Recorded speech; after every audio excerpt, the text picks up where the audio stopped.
right, hello everyone. My name is Rodrick Samuels. Welcome to Hair Lab at Home Studio.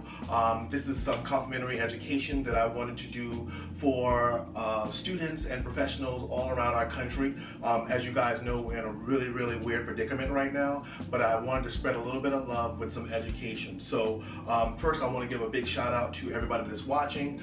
Remember that education in our industry is not an option, it is definitely a must. We are here today and I want to give you guys some tips and tricks on how to shape Afro textured hair. So as you guys can see, we got a real big Afro right here. This actually is Cameron from the Pivot Point series right here.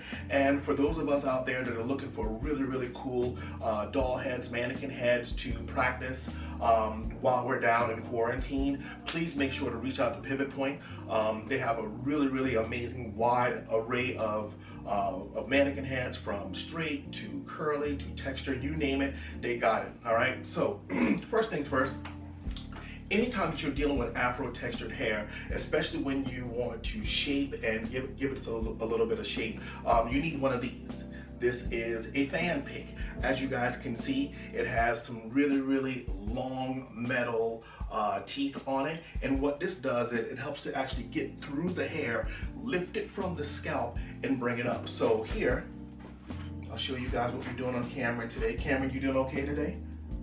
Perfect. Silence and solitude, so that works out for us. So we're going to pick his hair out real nice. Watch his eyes. Okay. Slide him over this side real quick. And again, bringing it from the scalp here and all the way through the texture. Now, a lot of times, especially with Afro textured hair, people are like, oh, I don't want to hurt him. I feel like I'm hurting the person. Really don't worry about that. I think the real important thing is to loosen up that texture so much to where you can guarantee a real nice shape when you're actually shaping the Afro. As you guys know, tons and tons of people nowadays are wearing their hair natural, especially African American women. So I think this is a really unique opportunity to capitalize on, number one, your education, number two, building that skill, but number three, also making sure that regardless of where you go to work, whatever you decide to do from an industry standpoint, I think it's really important for us to be diverse. So much like you guys saw, we got our fan pick here. I'm going to put this over to the side. There's a wide array of tools that you can actually use to shape an Afro.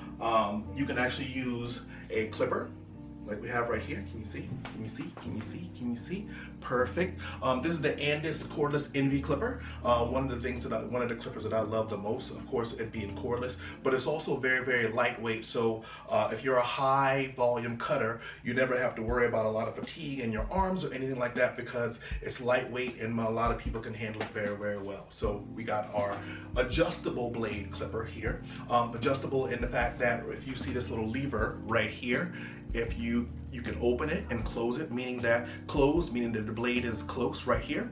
It's going to give you the closest absolute cut. If you open the blade a little bit, it's going to leave it a little bit longer. So just a couple of little tips and tricks to kind of learn about your clippers and your tools.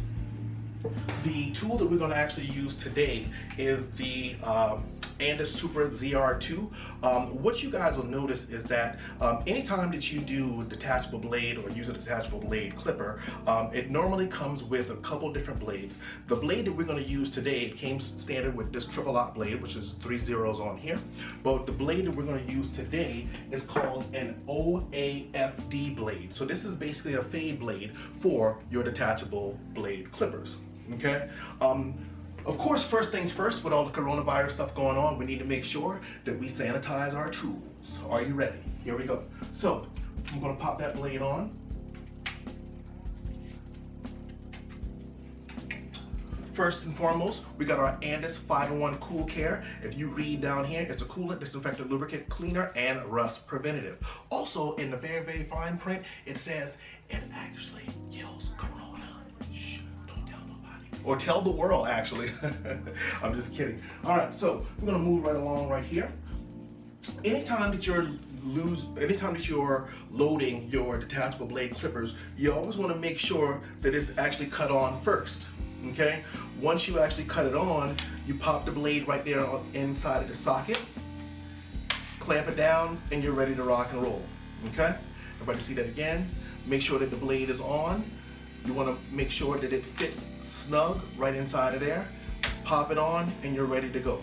Now, we all, like I said earlier, we all have to understand that education in our industry is not an option, it's a must, but also sanitation in our industry is not an option, it is a must. So, I'm gonna pop off my Andis 501 Cool Care, give it a little shake, turn my blade on, and give it a spray. Okay?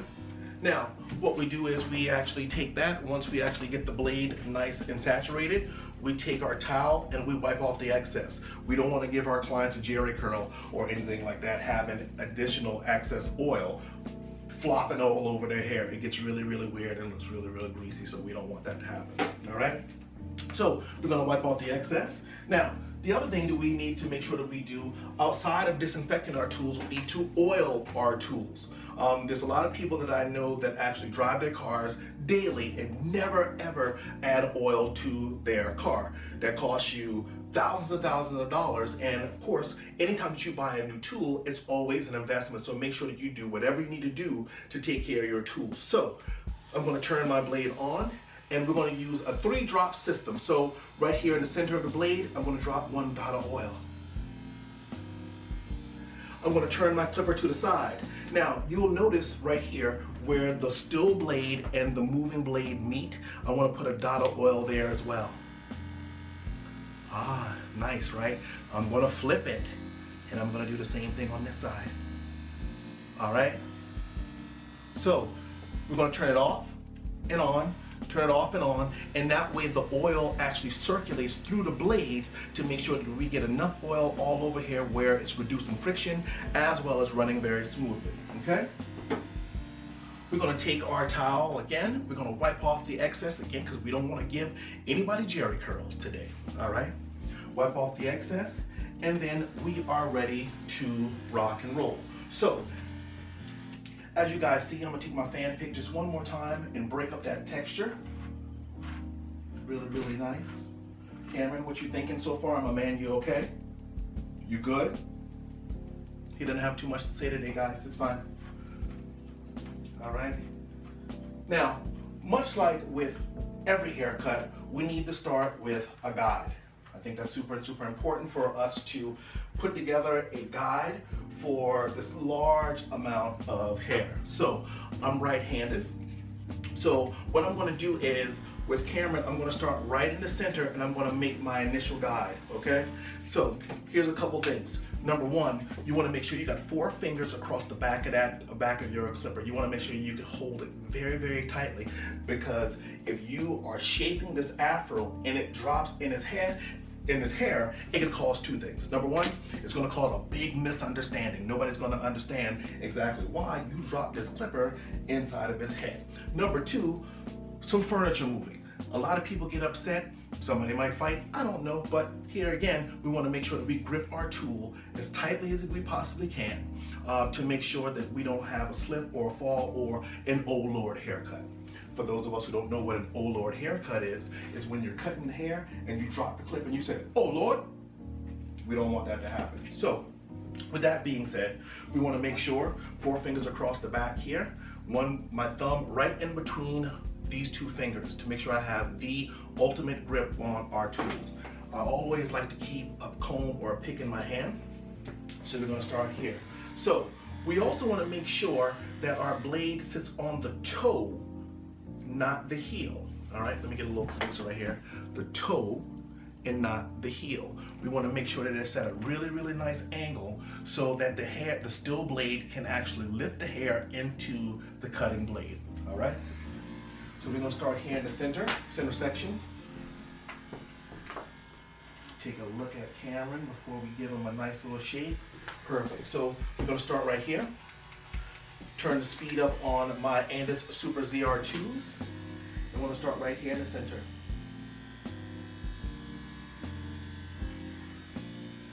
Okay? Now, I actually learned how to shape afros from a gentleman who used to do lawn maintenance. And I asked him for the longest time, how was he able to get such a great shape on the bushes and shrubbery that he would actually cut. And he said, well, you know, the cool thing is you got to start in the center. You start in the center, and then you get one side really, really nice and shapely, and then you work on the other side. Basically what we do in our industry every day. We start in the center with our guide. Notice I'm taking my time, and I'm working just piece by piece, okay? Now, you'll notice from here, I'm not going over to this side. Never cut what you can't see. I know a lot of people, they'll be, you know, working and they'll start to cut all of it on this side. Never do that. The other thing you're going to realize is that the blade is facing me. I don't ever want there to be a disruption and somebody do like this and then I cut my client's hair unexpectedly, okay? So again, we're going to start right here in the center, and notice keeping my arm very, very still as I create that shape.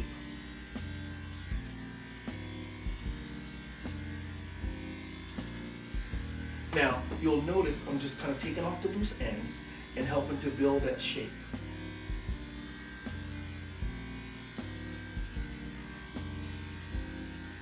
Nice and smooth. And again, working in very small panels, just piece by piece.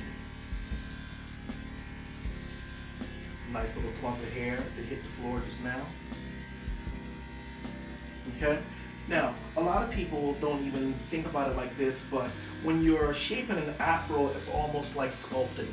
I really have a different appreciation for the industry because there's such an artistry that goes along with cutting and crafting haircuts. So as you guys can actually see now, and I'll bring it to the light just in a second, let me finish kind of working through it. I'm just taking very, very small little panels and giving it some really, really nice shape. Now, as I start in the center, I'm actually following the contour of the head. I just want to make it nice and smooth all the way through, okay? Now, I work from the center section all the way down to the side, so I still have some hair right up in here that I need to actually work on. So now what I'm going to do is I'm going to reverse my grip, and I'm actually going to start right here where I left off. This is going to be my guide, and I'm going to use my blade to actually give the rest of the hair a real nice shape. So as you guys can see, I'm kind of coming in at an angle to take off the rest of the loose hairs and to give this nice afro some shape.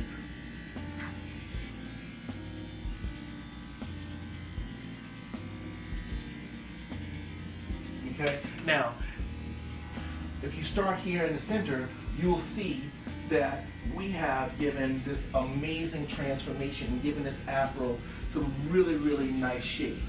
For a lot of guys that are out there, and girls as well, for a lot of the clients that are out there, this is a service that a lot of people really, really need. When you're growing your hair out, you want to wear your hair naturally, you want to wear afro, you're getting braids, you're getting dreads, whatever the case may be. It's always good to give a nice clean shape before you have those services done. It ensures, like, a lot of times you'll have a lot of breakage before you actually get services done. So now we're able to take that breakage off, start anew, and you'll notice that the hair looks really, really nice. It looks really, really fresh. It looks really, really contoured, and that's the look that a lot of people want, okay?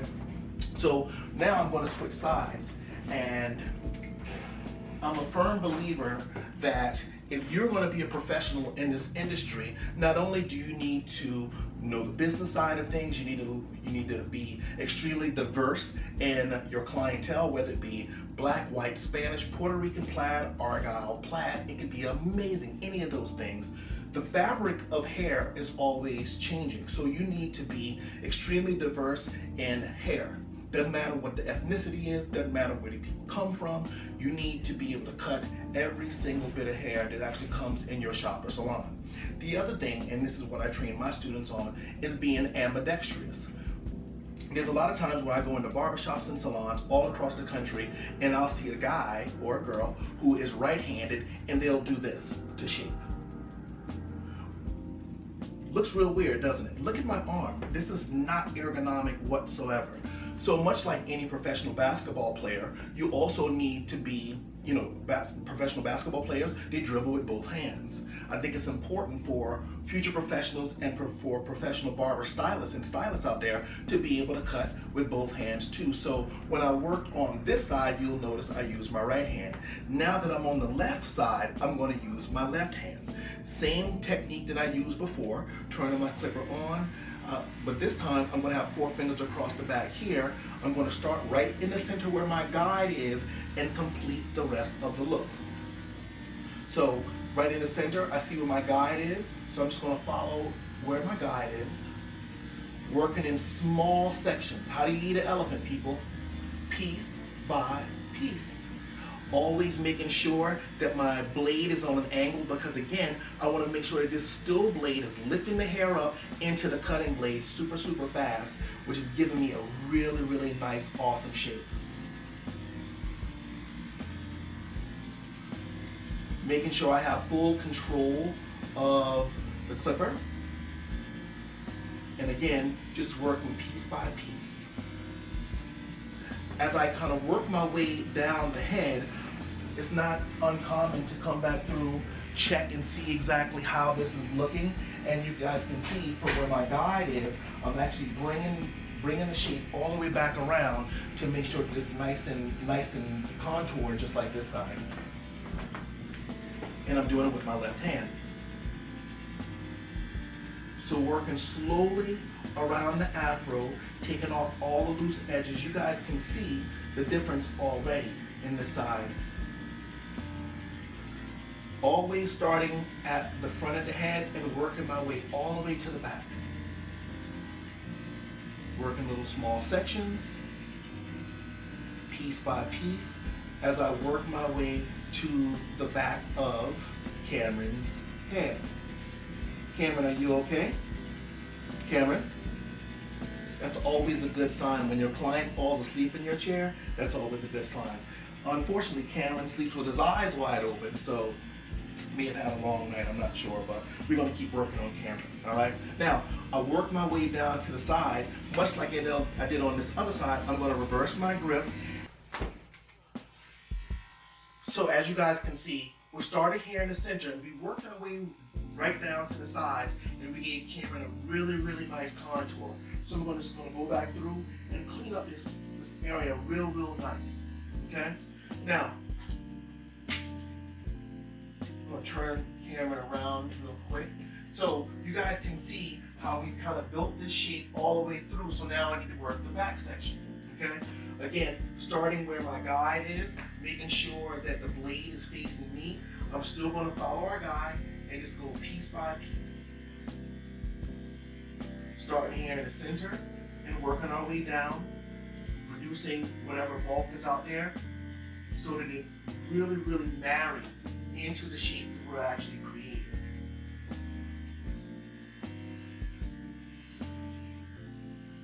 Now, a lot of times, especially when you're shaping an afro, it's very time consuming. And normally when I provide this type of service for a client, I never talk. I'm always really focused on how I'm actually holding my blade, making sure that my 4 fingers are across the back, making sure I got a real nice grip on it, but also making sure I'm creating a really nice shape to contour this entire massive piece of hair, but to give it really nice shape and definition, so that if the client wants to wear the hair, out naturally, they can do that. Or if they want to get it shampooed or braided down, whatever the case may be, they have that option. But for me, the ultimate goal is to create a real nice shape inside the hair. So I'm come down to this bottom section. I'm going to reverse my grip again, and I'm just going to shape it really nice. Notice I'm taking 2 hands so I can detail this entire look for Cameron.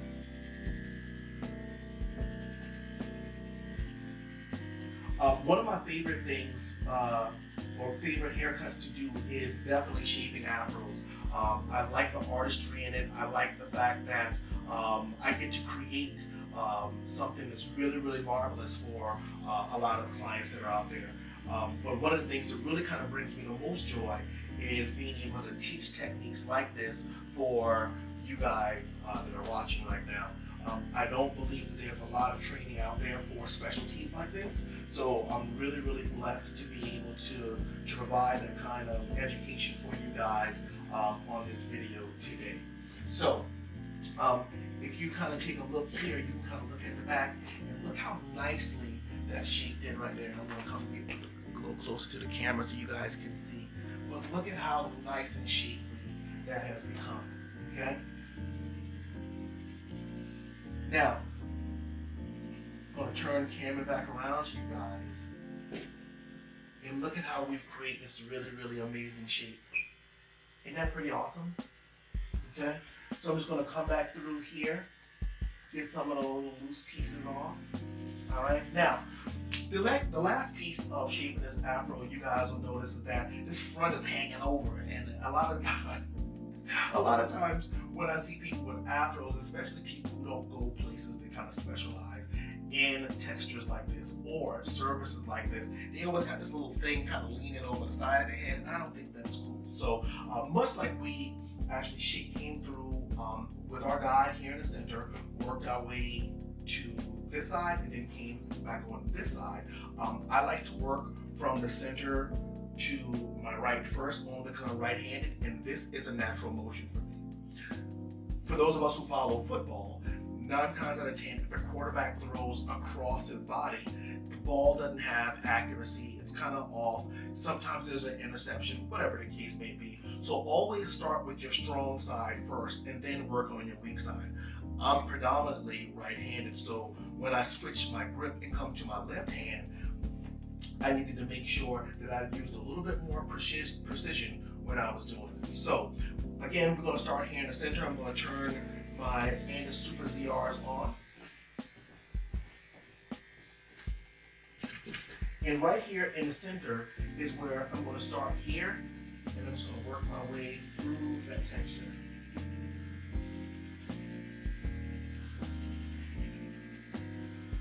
For anybody who's ever seen me cut hair at their school or at a show, normally I wear suits. And at the end of the class or anything like that, everybody's always like, you know, why do you cut hair in a suit and you know you never get hair all over your suit? And this is how you guys can tell, because actually when I'm actually working through a section, I dump the hair to the side. I never bring it on me. Okay. So we're just taking a little bit of that hair right off the front so that we can actually see the natural structure. So we can see his face now. Okay? Take our handy dandy duster. Let's get this out of his face. Okay? So now you will notice have like a little fringe right here in the top. Okay, what we're going to do is we're going to take that little long piece off and we're going to marry that into the shape that we've already created. So again, on the toe of my clipper, not the heel, on the toe, I'm just going to take that blunt line off and make it round.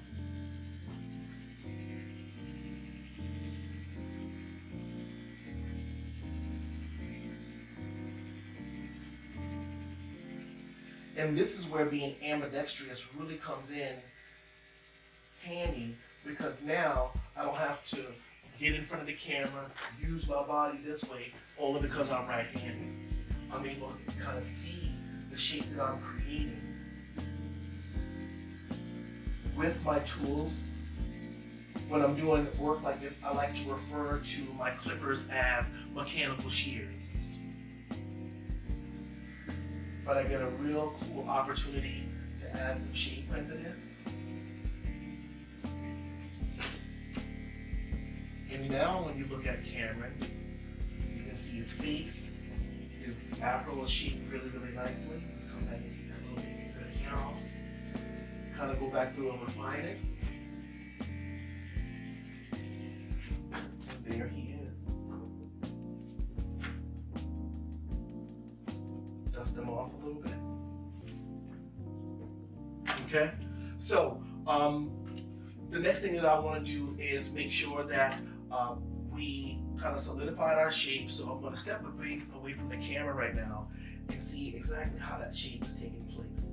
One thing you'll actually notice is the hair on this side of his hair, and you'll notice this a lot of times with clients, is that it's kind of dense. But the cool thing is we were able to create such a really, really nice shape that everything kind of matches all the way through.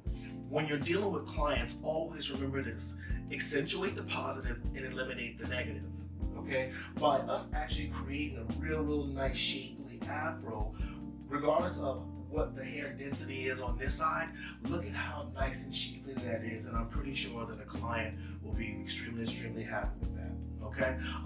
For those of you all who have any questions about what I did, please make sure to email me at Rodrick@hairlabdetroitbarberschool.com. You can also hit me up on Instagram, that's Rodrick Samuels. You can also hit us up anywhere you can find us. But thank you guys so much for your time. I'll be back with more tips and tricks soon. You guys have the best day. And remember, stay in style, stay safe, stay educated, and never give up.